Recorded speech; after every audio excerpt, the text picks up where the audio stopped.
오늘은 그리스도를 만나다 7번째 시간으로 절망의 길에서 그리스도를 만나다 라는 제목으로 하나님 말씀 나누도록 하겠습니다. 사랑하는 우리 고독장로교회 교우 여러분들, 지난 주일에 우리 군중의 비웃음과 고립을 피해 뽕나무 위에 올라가 숨어있던 세리장 삭개오를 찾아오시고 만나주신 주님의 압도적인 은혜를 함께 나누었습니다. 스스로 높은 곳에 올라가 세상을 내려다보며 안간힘을 쓰던 인생이 주님의 다정한 부르심 앞에 내려와 그리스도를 직접 만났을 때 그 영혼이 비로소 참된 샬롬과 구원이 임했습니다. 주님은 언제나 우리가 세운 조급한 방식을 넘어서서 가장 정확한 때에 가장 완벽한 방법으로 우리를 찾아오시는 분이심을 다시 한번 느낍니다. 오늘 그 뒤를 이어서 이 그리스도를 만나다 7번째 시간으로 인생의 가장 척박한 한계선에서, 특별히 이 한계선이라는 것은 인간에게 절망으로 다가옵니다. 이 절망의 길에서 마침내 그리스도를 만나 영원한 평강을 얻은 두 사람의 이야기를 해보려고 합니다. 여러분 혹시 병원 응급실에 가보신 적이 있으시죠? 응급실은 참 가기 싫은 곳입니다. 그 공기는 늘 팽팽한 긴장감과 조급함으로 가득 차 있는 곳이거든요. 당장 숨이 넘어갈 것 같은 환자를 품에 안고 응급실 문을 열고 들어서는 보호자의 그 마음 누가 알겠습니까? 당장 우리 아이부터 살려주십시오. 지금 당장 의사를 불러주세요. 소리를 지르고 애가 타 들어갈 것이에요. 그것은 누가 봐도 다 느끼는 감정일 것입니다. 내 앞에 지금 당장 내 손으로 어찌할 수 없는 이 아이, 내 부모, 아니면 내가 아는 어떤 사람이 세상의 중심이 되는 순간입니다. 인간은 그 어떤 기다림도 용납할 수 없는 시간이죠. 그런데 응급실 의료진들은 참 한가해 보여요. 왜냐하면 다급한 보호자의 그 큰 음성에도 아랑곳하지 않기 때문이죠. 왜냐하면 그들에게는 트리아지라고 불리는 환자들의 중증도에 따른 철저한 치료 우선순위가 있기 때문입니다. 내 눈에는 내 가족의 아픔이 가장 다급해 보이지만 의사의 눈에는 보이지 않는 생명의 위급함과 순서가 있는 것이에요. 그래서 왠지 굉장히 섭섭해지고 방치한 것처럼 보이지만 그들은 중증도에 따라 선택하고 있는 것입니다. 여기서 인간의 조급함과 의사의 냉철한 판단이 충돌하는 거예요. 보호자는 의사가 지체하는 것처럼 보이고 방관하는 것처럼 느껴져 화가 나고 발이 동동 구르죠. 왜 내가 보기에는 가벼운 상처 입은 사람 먼저 치료합니까? 순서대로 하는 겁니까? 응급실이라면 급한 환자부터 해야 되는 거잖아요. 네, 맞습니다. 우리 눈에 보이는 게 전부가 아니라 바로 의사가 판단하여 중증도부터 치료하는 것이죠. 오늘 본문에 등장하는 이 아버지, 이 야이로의 마음이 딱 이 응급실에 서 있는 보호자의 심정과 같습니다. 그의 이름은 야이로라고 알려져 있죠. 또 그의 직업은 회당장이라고 소개하고 있습니다. 회당장은 종교적, 사회적 품위와 격식이 갖춰져 있는 자리였어요. 그런데 이 청년 예수에게 이 회당장이 납작 엎드리죠. 왜입니까? 12살 먹은 눈에 넣어도 아프지 않을 어린 딸이 싸늘하게 죽어가고 있었기 때문입니다. 1초가 다급한 가장 시급한 응급 상황이었던 것이죠. 그의 마음속 초시계는 미친 듯이 똑딱똑딱거리며 달리고 있었을 거예요. 그런데 주님과 함께 다급하게 집으로 가던 길 위에서 도저히 이해할 수 없는 막힘과 지체가 일어납니다. 주님이 갑자기 걸음을 멈추신 거예요. 그리고 한 부정한 여인과 너무나 한가롭게 대화를 시작합니다. 야이로의 속은 새카맣게 타들어가고 조급함은 서서히 절망으로 바뀌어가죠. 야이로의 시간표는 이제 완전히 멈춰섰고 주님의 침묵과 지체는 야이로의 모든 기대를 무참히 깨트리는 것처럼 보였습니다. 우리는 이 지체하심의 길 위에서 인간의 조급함의 시간표가 완전히 무너질 때 주님이 어떤 일을 하시는지, 그리고 그 절망의 끝에서 어떻게 우리를 만나 주시는지를 들여다 보려고 합니다. 첫 번째예요. 우리의 조급한 시간표가 완전히 무너져 내릴 때. 본문 21절에서 24절을 보면 예수님이 배를 타시고 다시 맞은편으로 건너가시자 큰 무리가 이제 주님을 애워쌉니다. 모여들어요. 그때 당대 종교 지도자이며 사회적 주류의 정점에 서 있던 회당장 야이로가 예수님을 보고 그 발 앞에 엎드리죠. 23절입니다. 시작. 간곡히 구하여 이르되 내 어린 딸이 죽게 되었사오니 오셔서 그 위에 손을 얹으사 그로 구원을 받아 살게 하소서 하거늘. 야이로에게 이 딸이 어떤 의미였을까요? 누가복음의 평행 본문에 따르면 이 딸은 그의 외동딸이었습니다. 마가복음 8장 42절에 있죠. 여러분, 딸이 몇 명이라고요? 단 한 명이었어요. 자식이 아파 누웠을 때 부모는 어떤 마음이 들까요? 딸 하나밖에 없는데 이 아이가 죽을 병에 걸린 거야. 어떤 마음이 들까? 대신 아프고 싶은 그런 마음이 들었을 거예요. 어떻게든 이 아이를 살려보려고 하는 마음이었을 거예요. 당시 유대 사회의 회당장이라는 직책은 단순히 종교적인 자리가 아니었습니다. 온 사회의 존경과 선망을 한 몸에 받는 주류 사회의 핵심 인물이자 율법의 엄격함을 수호하는 자리였어요. 어쩌면 예수님을 이단자로 규정하고 경계하던 바리새인들과 가장 가까운 자였을 것입니다. 그런 야이로가 길바닥의 흙먼지 위에 자신을 완전히 던져서 예수님 발 아래 엎드렸어요.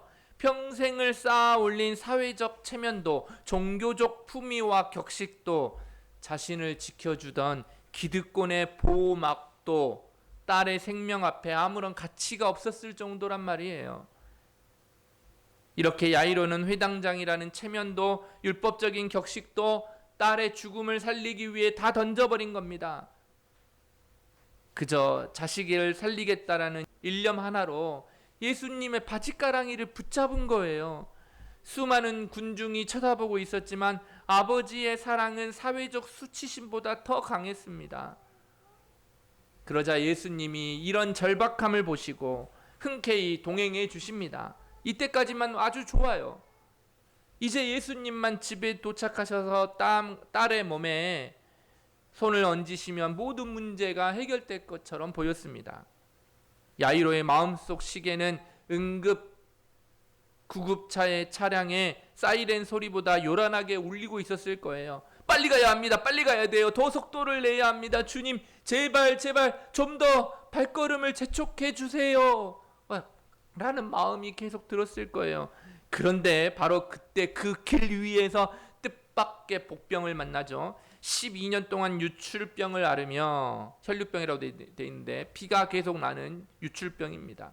온갖 의사에게 괴로움을 당했고, 그래서 어떻게든 나으려고 12년 동안 노력해가지고 모든 재산을 탕진해버린 한 여인이 무리 속에 숨어들어서 예수님의 옷가에 손을 댄 것입니다. 그러자 예수님은 길에 딱 멈춰선 것이죠. 야이로에게는 세상이 멈추는 듯한 청천벽력 같은 순간이었을 거예요. 주님은 누가 자기를 만지자 딱 서버린 거죠. 빨리 가야 하는데. 그러면서 주님은 사방을 둘러보며 말씀하십니다. 30절이죠. 누가 내 옷에 손을 대었느냐.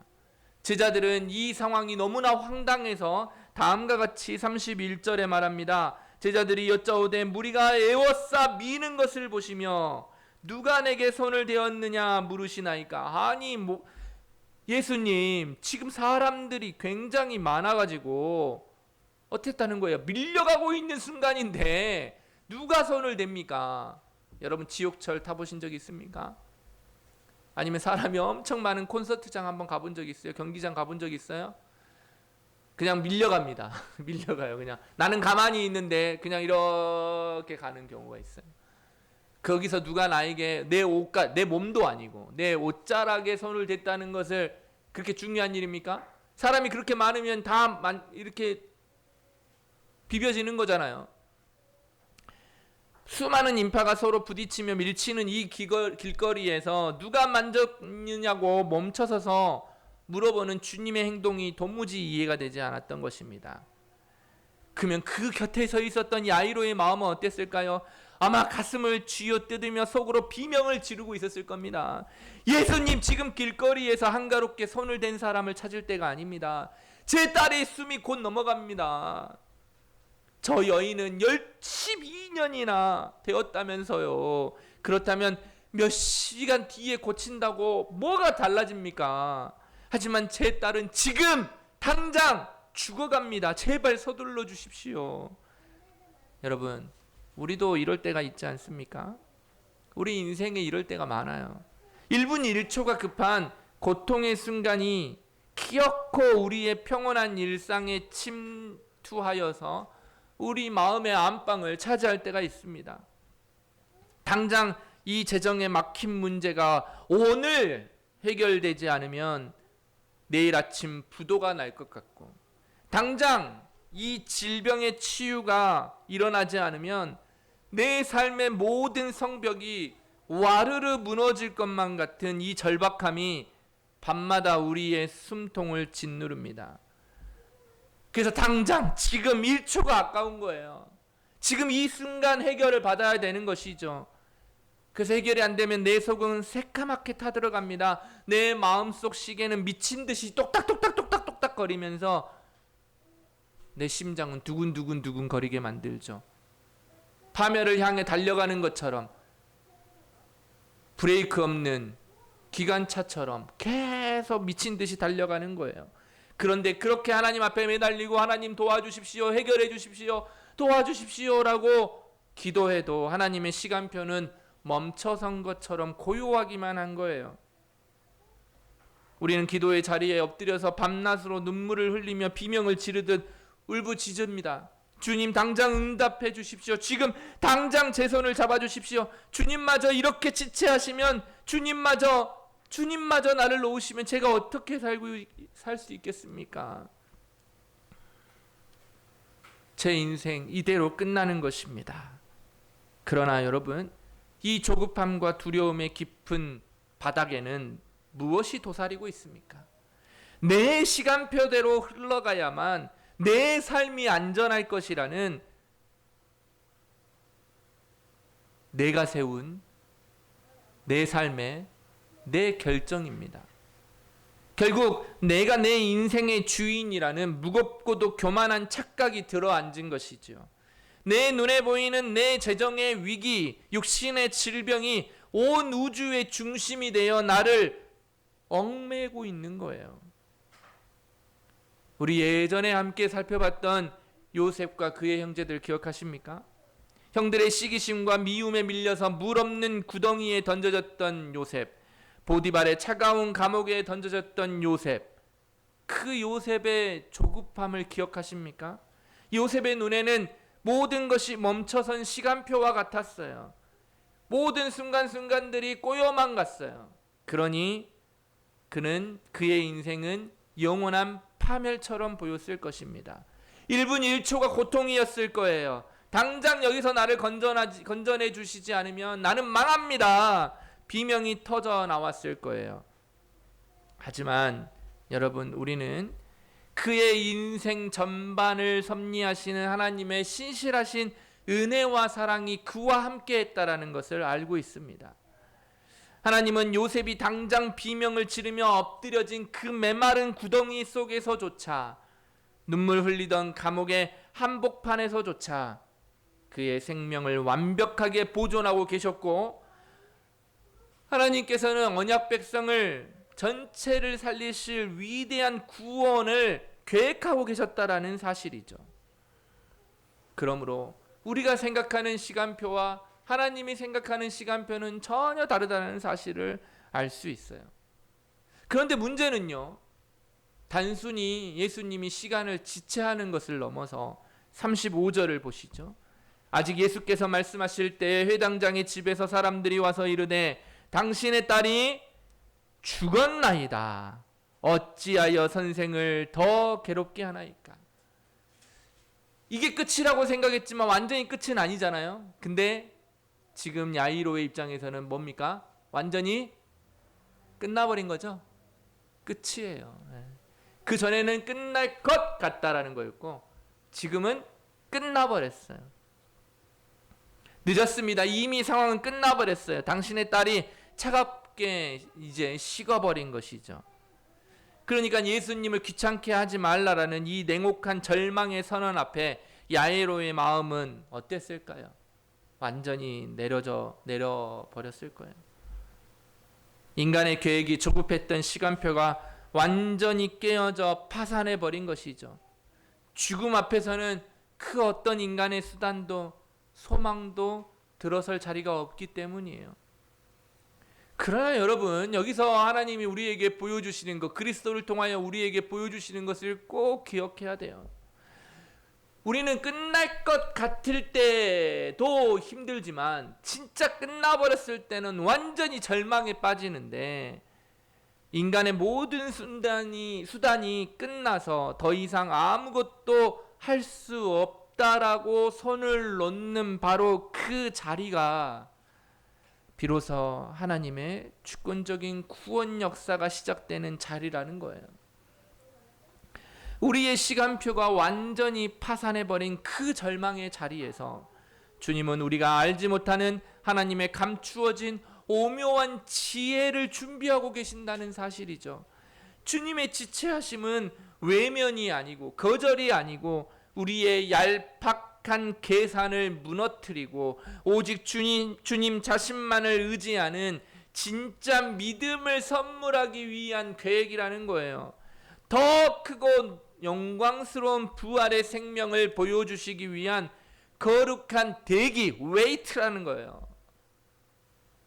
우리의 시선이 내 조급함에 갇힐 때 우리는 믿음의 조상이었던 야곱의 뼈아픈 탄식을 떠오르게 됩니다.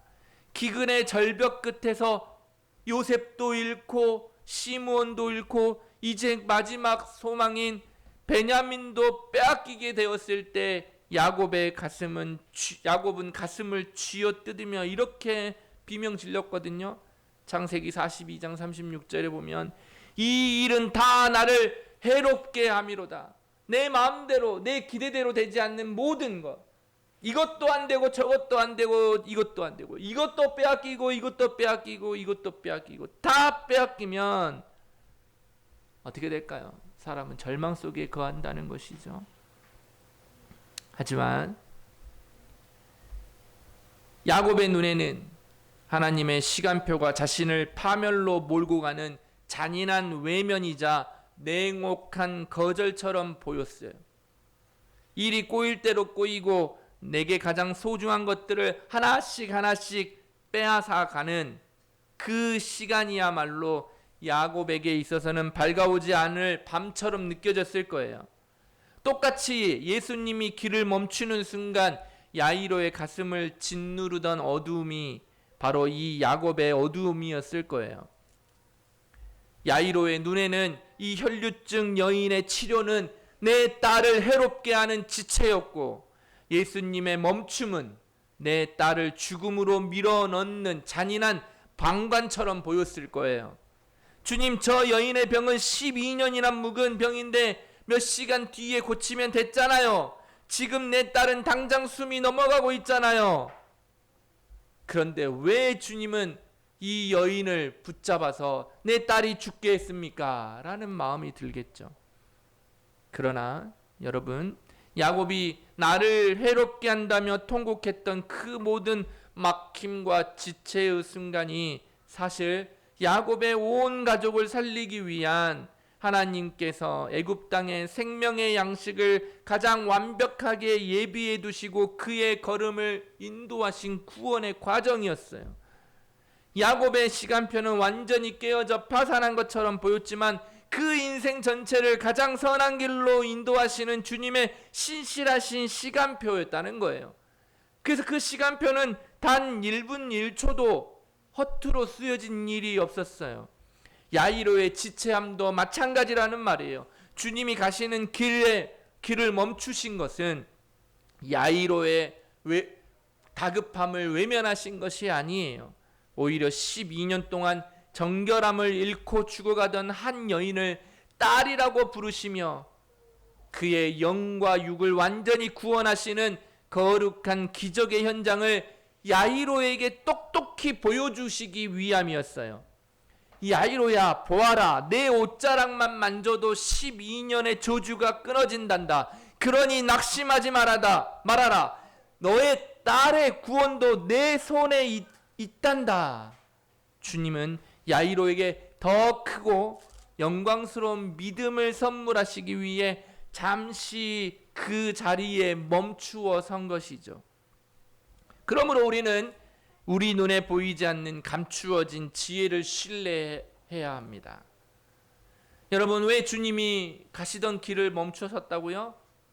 야이로의 그 애타는 조급함과 간절함을 뻔히 아시면서도 왜 지체하셨다고요? 의도적으로 발걸음을 지체하신 거라고요. 마가복음은 야이로의 시간이라는 야이로의 이 시간을 샌드위치로 표현해 주는데, 신기하게도 12살 먹은 딸이고 12해 혈류증으로 힘들어했던 여인이라는 것을 보여주죠. 이 두 사람의 삶에 흐르는 12년이라는 시간의 평행선을 들여다보십시오. 야이로의 애동딸이 태어나 온 집안의 기쁨과 사랑을 독차지하며 자라온 그 눈부신 축복의 12년은 어찌된 영문인지 이 무명의 여인에게는 매일 피가 마르고 생명이 빠져나가는 저주와 격리의 12년이었다는 거예요. 야이로가 엄청 사랑했던 딸이었던 것처럼 보이죠? 그런데 이 여인은 12년 동안 사람들로부터 외면당했어요. 혈류증은 그 당시에 엄청난 율법에 의해서도 몸에서 피가 멈추지 않는 일이었기 때문에 종교적, 사회적으로 완전히 부정함을 의미했습니다. 레위기 15장 25절에 보면 사람들하고도 가까이 할 수 없었고 하나님을 예배하는 성전에도 갈 수 없었습니다. 그러니까 이 여인은 12년 동안 철저하게 추방된 자로서 영적인 죽음의 밤을 통과하고 있었어요. 사람들에게, 사회적으로, 가족들에게, 모두에게 외면당하는 삶을 살았다라는 것이에요. 12년 동안 이 여인은 따뜻한 가족의 손길 한번 만지지 못했고요. 성전에 나아가 하나님을 예배하는 기쁨조차 박탈당했습니다. 사회적으로 추방당한 자여 영적으로 저주받은 자의 대명사였다라는 말이에요. 그래서 이 여인이 홀로 짊어져야 했던 이 겹겹이 쌓인 이 절망의 무게가 얼마나 큰지를 우리는 느껴야 합니다. 그래서 그는 수많은 의사에게 고침을 받으려고 노력했지만 오히려 괴로움만 받았고 가진 모든 돈을 다 잃어버렸으며 아무 효험도 없고 오히려 병세만 더 악해졌던 그런 상황이었어요. 그녀에게 매일의 치료는 소망의 빛이 아니라 잔인한 고문의 연속이었다는 거예요. 그런데 그 절망의 끝에서 이 여인이 예수님의 소문을 듣고 무리 가운데 섞여서 뒤로 와서 그분의 옥자락에 손을 댄 거예요. 그녀의 마음속에 어떤 믿음이 있었을까요? 28절 보시죠. 시작. 이는 내가 그의 옷에만 손을 대어도 구원을 받으리라 생각함이 일러라. 여기서 구원이라는 것은 단순히 육체적인 질병의 치료를 넘어서 전 인격적 해방과 온전한 회복을 의미하는 거예요. 완전히 사회적으로 격리되고 종교적으로 이방인이 되었던 이 여인의 마음이라는 거예요. 자신이 부정한 몸으로는 군중을 헤집고 들어와 예수님을 만졌다는 사실이 들통나면 돌에 맞아 죽을 수도 있는 상황이었어요. 그래서 그는 예수님의 옷자락의 끝에 달린 거룩한 술만 슬쩍 만지고 기적만 몰래 훔쳐 달아나려고 했던 것이죠. 어쩌면 그녀 생각은 당시 유행하던 미신적이고 마술적인 확신에 지나쳤을지 몰라요. 왜냐하면 그 당시에는 거룩한 사람의 옷자락만 만져도 마술처럼 병이 나을 거라는 그런 일들이 많았기 때문이에요. 그러나 우리 주님은 그런 식의 도둑질해간 기적을 허용하지 않으셨어요. 기적만 슬쩍 훔쳐서 평생 구석진 어둠 속에 숨어 지내는 도망자로 살게끔 내버려 두지 않으셨다라는 거예요. 예수님은 가던 길을 멈추시고 무리를 향해 돌아서서 질문하셨죠. 누가 내 옷에 손을 대었느냐? 이 질문은요, 이 여인, 유출병에 걸린 이 여인, 봐라! 사회적으로 격리해야 되고 사람들 속에 섞여 있으면 안 되는데 이 여인이 사람들 앞에 나타났다. 이 여인을 잡아라! 라는 그런 말이 아닙니다. 수치를 주려고 하는 질문이 아니었어요. 오히려 그녀를 사회적으로 격리되었던, 사람들로부터 인정받지 못하고 함께하지 못했던 그 여인을 오히려 군중의 빛 한복판으로 당장 불러내어서 얼굴과 얼굴을 대면하는 인격적인 만남을 선물하려는 주님의 애정어린 부르심이었어요. 단순히 병만 고침받고 세상으로 돌아가려던 그녀는 여전히 사람들의 시선을 피해 숨어야 할 영적 고아였기 때문에 숨지 말라라는 것이죠. 주님은 그녀를 불러서 사람들 앞에서 당당하게 치유받고 회복된 사람으로서 공포해 주시기를 원했던 거예요. 여러 사람들 앞에서 이제 이 여인은 부정한 여인이 아니라 고침받은 여인이라는 것을 당당하게 보여주고 싶었던 것입니다. 여인은 예수님의 부르심에 더 이상 숨을 수 없음을 알고 자기에게 이루어진 일들을 고백하며 떨면서 예수님 앞에 엎드려 모든 사실을 쏟아놓습니다. 이 여인의 마음이 어땠을까요? 12년 동안 흘렸던 눈물, 버림받았던 상처, 세상에서 당했던 수모를 예수님 발 앞에 다 쏟아놓는 거예요. 그때 주님이 여인에게 들려주신 복음의 선포는 무엇입니까? 34절 한번 읽어볼까요? 시작. 예수께서 이르시되 딸아, 내 믿음이 너를 구원하였으니 평안히 가라. 내 병에서 놓여 건강할지어다. 아멘. 여러분, 뭐라고 부르십니까? 예수님께서 이 여인을 향하여서 딸아 라고 부르시는 거예요. 그녀는 더 이상 사회적 격리자, 부정한 격리자가 아니었습니다. 저주받은 추방자가 아니라는 말이에요. 하늘 아버지를 아바 아버지라고 부를 수 있는 언약적 권리를 회복한 영광스러운 딸이 된 거예요. 주님은 그녀에게 단순한 신체적 치유를 넘어서 깨어졌던 하나님과의 관계를 온전히 회복시키는 복음의 참된 평가 샬롬을 선물해 주신 거예요. 평안히 가라. 딸아, 평안히 가라. 여러분, 이 여인이 어떻게 정결함을 받았는지 보십시오. 구약의 율법에 따르면 부정한 자가 거룩한 자를 만지면 그 거룩한 자가 부정해지는 게 상식이에요. 뭐라고요? 부정한 자가 거룩한 자를 만지면 부정한 자가 이제 거룩하게 되는 게 아니라 반대라고요. 이해되셨어요? 부정한 자가 거룩한 자를 만지면 거룩한 자도 부정하게 되는 게 원칙이라고요. 하지만 여인의 부정함이 예수님을 오염시켰습니까? 부정한 자 여인이 거룩한 자 예수님을 만났으니까 예수님이 이제 부정한 자가 되었나요? 아닙니다. 오히려 예수 그리스도 안에 있는 이 압도적인 생명의 능력이 여인의 부정함을 단숨에 삼켜버렸던 거예요. 이것이 바로 십자가의 복음이에요. 우리의 온갖 더럽고 추악하고 부정한 모든 것을 주님께서는 당신의 몸으로 친히 담당하시고 우리에게는 당신의 완전한 정결함과 의로움을 거저주시는 이 위대한 대전환이 바로 이 길 위에서 일어나고 있었던 것이죠. 만약 예수님이 야이로의 다급한 시간표에 쫓겨서 서둘러 지나쳤다면 이 여인은요, 평생 병은 나았을지언정, 만졌으니까요, 병은 나았을지언정 죄책감과 수치심에 갇혀 살았을지 몰라요. 주님은 야이로의 딸을 살려내어 얻은 영광보다 잃어버렸던 한 여인을 찾아내어 내 딸이라고 부르시는 이 인격적인 만남을 더 소중히 여기신 것이지요. 우리 눈에는 보이지 않는 하나님의 이 감추어진 섭리의 요소가 바로 여기에 있는 것이에요. 그리고 예수님은 이 은혜의 광경을 바로 곁에서 넋을 잃고 바라보던 야이로를 향해 고개를 돌리시며 딸이 죽었다는 청천벽력 같은 비보를 듣고 사시나무 떨듯이 떠는 야이로의 손을 붙잡아 주시며 들려주신 말씀이 무엇입니까? 36절이에요. 두려워하지 말고 믿기만 하라. 아멘. 뭐라고요? 두려워하지 말고 믿기만 하라 라는 거예요.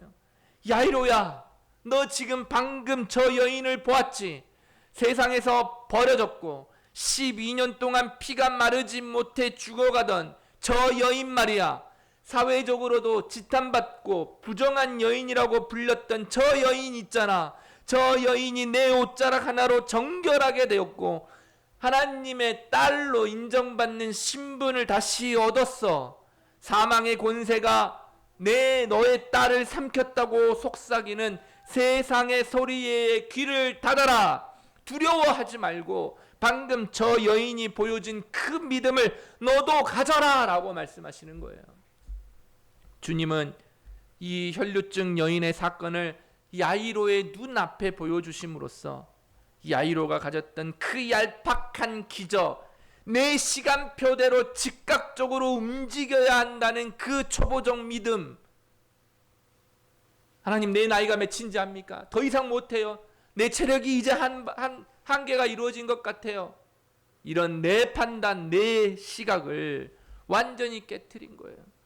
그리고 죽음 앞에서도 요동하지 않는 진짜 믿음으로 야이로를 인도해 가시는 거예요. 사랑하는 여러분, 우리 삶에 찾아오는 주님의 야속한 지체하심이 있어요. 우리가 경험하고 있잖아요. 우리 인생에 정말 주님께서 겹겹이 막아놓는 터널이 너무 많은 것 같아요. 그래서 우리를 향한 그 외면이 너무 커 보여요. 주님께서는 쏙쏙 어떻게 내 앞길만, 내 기도만 외면하시고 거절하시는지 몰라요. 하지만 우리의 조급한 시간표를 깨트림으로 우리 손에 쥐어진 인간적인 수단과 대책을 내려놓게 하시는 주님의 막힘과 지체라는 사실을 잊지 마시기 바랍니다. 그리고 오직 주님 한 분만을 신뢰하는 진짜 믿음을 우리 영혼 속에 빚어내시기 위한 하나님의 감추어진 사랑의 손길임을 꼭 믿으시기 바랍니다. 그러므로 우리는 세 번째 이제 나아가야 돼요. 주님께서 진짜 이제 야이로를 향해서 선물해 주십니다. 얘야, 이제 일어날 시간이야. 달리다 쿰. 예수님은 이제 혈루증 여인에게 선포하신 그 샬롬의 온기를 품으시고 다시 회당장 야이로의 그 무너진 가정을 향해 발걸음을 옮기십니다. 베드로와 야고보 그리고 요한만을 데리시고 마침내 야이로의 집 대문 앞에 들어서실 때 그곳은 이미 산 자들의 공간이 아니었어요. 그 당시에는요, 고글하는 사람들이 있었어요. 왜냐하면 옆에서 아이고 아이고 해주는 사람이 있었다고요. 그러면 더 슬퍼지거든요. 그래서 많은 사람들이 소란함으로, 통곡 소리로, 피리 부는 자들의 구슬픈 가락과 곡하는 자들의 울부짖음이 초상집 공기를 가득 채우고 있었던 것이죠. 당시 유대인의 장례 풍습에 따르면 아무리 가난한 집이라도 최소한 2명의 피리 부는 사람과 1명의 우는 여인을 고용해서 죽음을 애도해야 했다고 해요. 회당장이었던 야이로의 집이었으니 더 많은 사람이 있었겠죠. 그 소란함은, 그 소음은 극에 달했을 것입니다. 이 소음의 본질이 무엇인지 한번 들여다보세요. 무엇을 드러낸다고요? 이 사랑하는 딸이 죽었다. 끝났다. 마침내 아무런 소망이 없다. 우리는 절망이다. 라는 것을 더 증폭시키는 소리의 아우성이었다고요. 사망이 최종적인 승리를 거두었다라는 선포가 울려 퍼지고 있었던 거예요. 인간의 모든 소망이 여기서 끝났다라고 선언하는 불신앙의 소음이 극에 달했던 거예요. 절망의 비명이 가득했던 거예요. 세상은 우리에게 똑같이 이 소음을 들려줘요. 끝났어, 늦었어, 가망이 없어, 이제 포기해. 이 절망의 소음 한복판에 주님이 서십니다. 그리고 단호하게 주님께서 39절에 이렇게 말씀하시죠.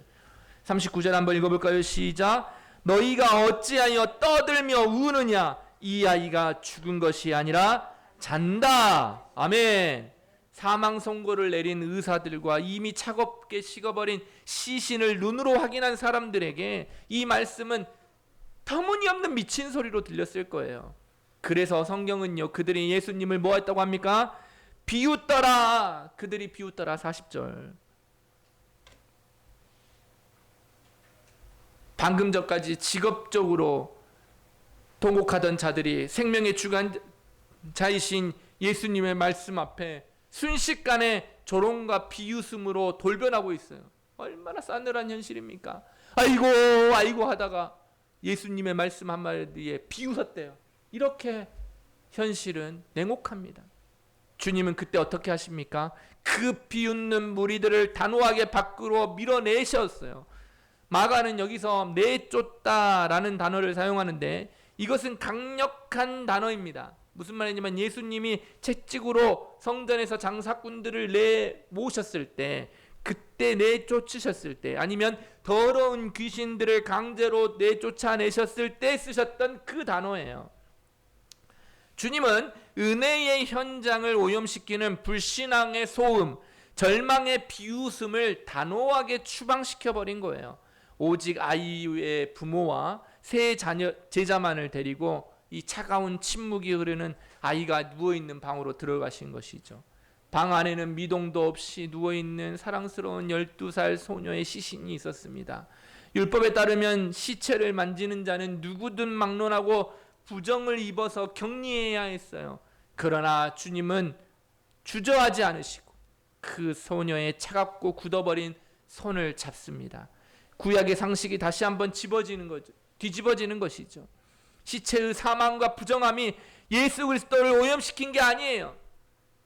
혈루증 여인이 예수님을 만졌을 때 혈루증 여인이 정결하게 된 것처럼 똑같이 이 죽은 딸도 영원한 생명의 능력이 소녀에게 임하게 된 겁니다. 사망의 권세가 단숨에 삼켜져 버린 거예요. 그리고 주님은 세상에서 가장 부드럽고 다정한 음성으로 또 41절 이렇게 말씀하십니다. 달리다 굼, 내가 내게 말하노니 소녀야 일어나라. 아멘. 달리다 쿰. 마가는 베드로의 생생한 기억을 고스란히 살려서 실제로 주님이 사용했던 이 아람어 언어를 그대로 성경에 기록해 두었어요. 이 단어는요, 하늘의 비밀을 여는 거창한 신비적 주문이 아니에요. 그래서 우리가 달리다 쿰 이렇게 한다고요, 뭐 달라지는 게 아니에요.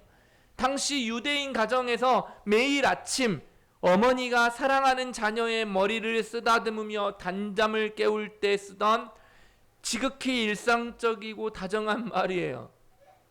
아, 아니구나. 일어나! 이거였나요? 아니죠. 하온아 일어나. 네. 사랑하는 내 아들아, 사랑하는 내 딸아, 이제 아침이 밝았어. 이제 일어날 시간이야. 세상은 죽음을 향해 돌이킬 수 없는 절망의 종착역이라고 부르며 피리를 불고 통곡했어요. 아이고 아이고. 생명의 창조주이신 예수 그리스도 앞에서는 인류 역사상 가장 잔인한 폭풍이었던 죽음조차도 아침이 되면 부모의 부드러운 음성에 눈을 뜨는 잔잔한 잠에 불과했던 거예요. 주님의 이 다정한 음성이 떨어지자 소녀는 즉시 일어나 걷기 시작합니다.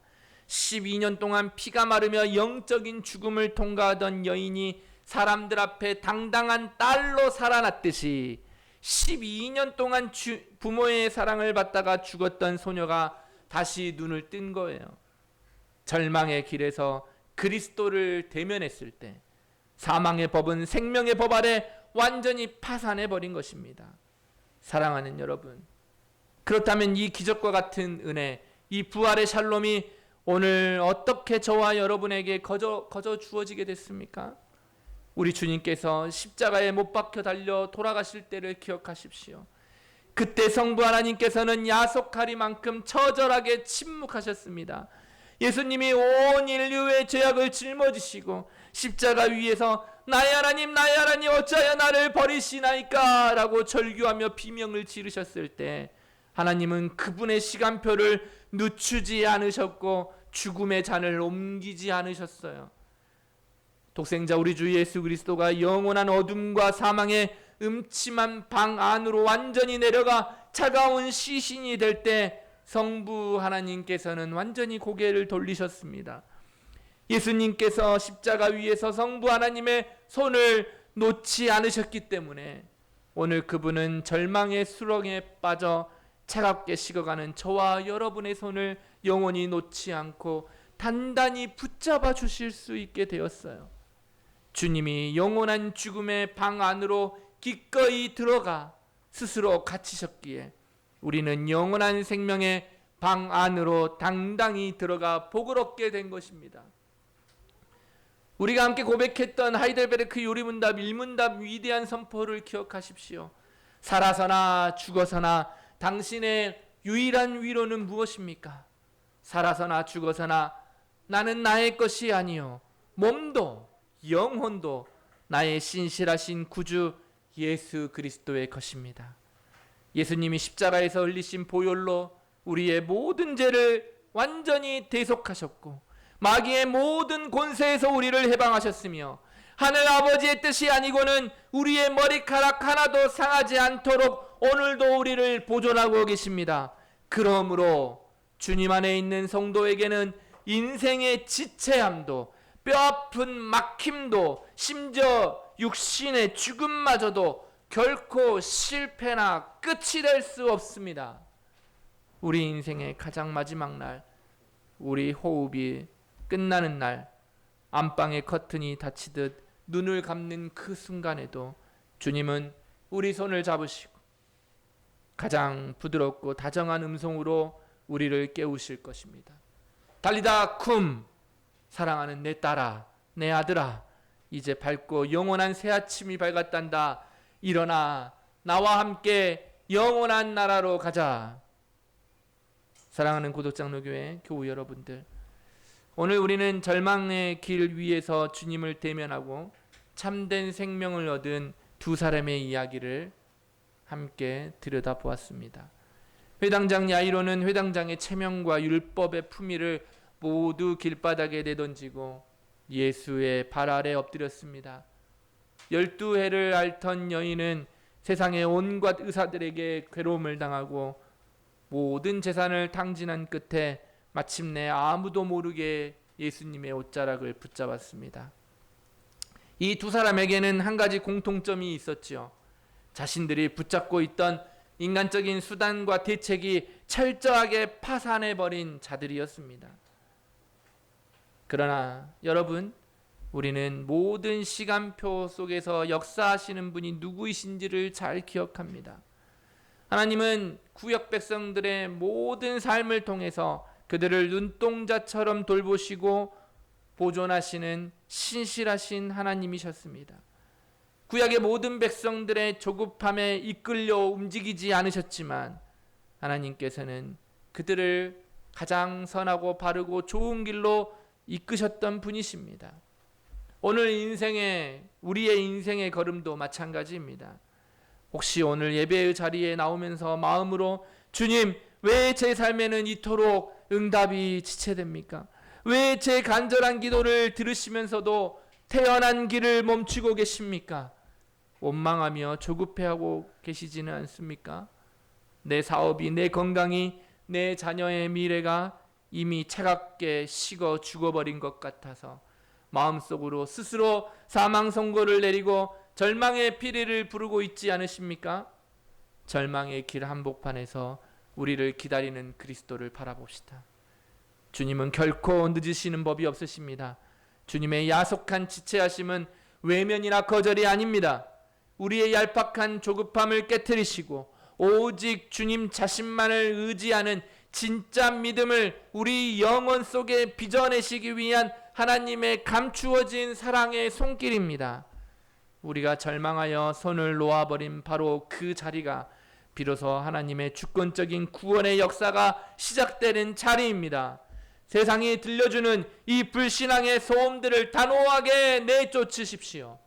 그리고 사시나무 떨듯 우리 손을 붙잡으시며 은혜의 눈빛으로 말씀하시는 주님의 음성에 귀를 기울이십시오.